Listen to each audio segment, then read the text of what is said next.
महाजर कौमी मूवमेंट के चेयरमैन आफाक अहमद को 2004 में गिरफ्तार किया गया था।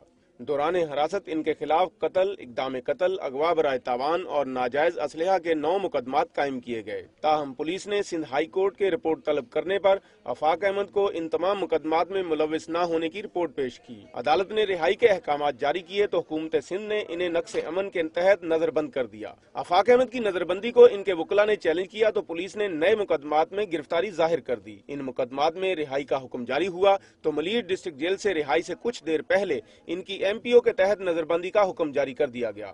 नजरबंदी को दोबारा चैलेंज किया गया तो हुकूमत ने 2001 में दर्ज होने वाले अगवा बराए तावान के मुकदमे में आफाक अहमद की गिरफ्तारी जाहिर कर दी, जबकि मुत्तहिदा के कारकुन खालिद अहमद के मुकदमे में पुलिस ने आफाक अहमद को गिरफ्तार न करने की यकीनदहानी कराई। मुकदमात या कोई भी साजिश आफाक अहमद के अज़ाइम को कमजोर नहीं कर सकती, आफाक अहमद के जो भी फैसले हैं उनको तब्दील नहीं कर सकती।